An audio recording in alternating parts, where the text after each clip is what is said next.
Hi guys, welcome to my kitchen. Today I'm making pressure cooker roast beef sandwiches. Alright, I'm starting out here. I have roughly a 3-pound London broil roast. You want to use a lean roast for this, like a pot roast is too greasy. That's why I'm using London broil. I'm going to keep my seasoning simple. I'm going to put a little garlic salt on this. And some pepper. And guys, I cut this in half because if you do your roast in 2 pieces, it gets much more tender than one whole roast. So that's a little tip for you. I'm going to turn this over. And guys, I just hit 16,000 subscribers, and I'd like to thank all of you, because if it weren't for you guys, I wouldn't be at 16,000. I really appreciate you taking the time to watch and all of your support. It means a lot to me, so thank you.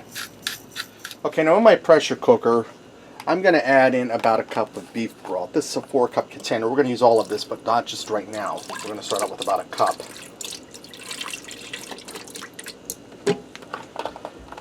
And I'm going to add in 1 medium onion that I diced up.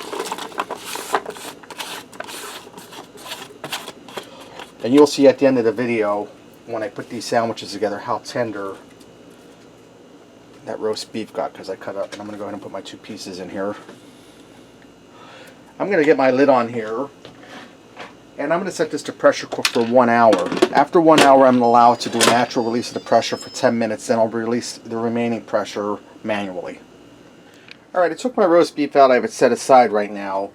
I dumped more of my beef broth in that I had, and I reserved about 2 cups of it in a bowl here, and I mixed 4 packs of this brown gravy mix in with it. Hey guys, you can make a cornstarch slurry or a flour slurry and thicken that gravy up yourself, but this is easier, and this gravy here is really good. So I'm going to go ahead and get this in here. I've just set on saute brown, and I'm going to allow this to thicken up.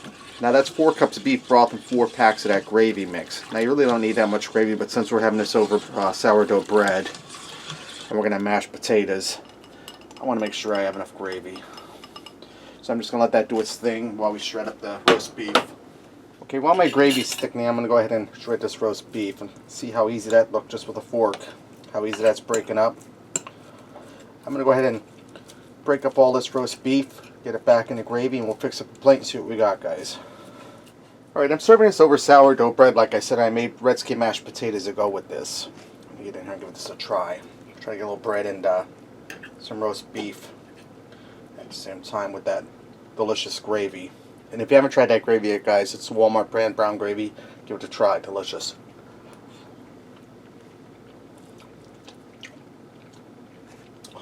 It's really delicious. Roast beef's tender, well seasoned. That sourdough bread has a nice crusty texture to it. That's really delicious. Let me try some of my potatoes. And these are homemade potatoes, guys. They're not out of a box.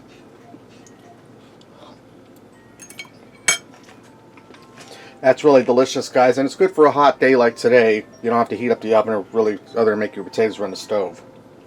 Alright, there you have it. Pressure cooker roast beef sandwiches. Give it a try. Thanks for watching, and until next time, I'll see you.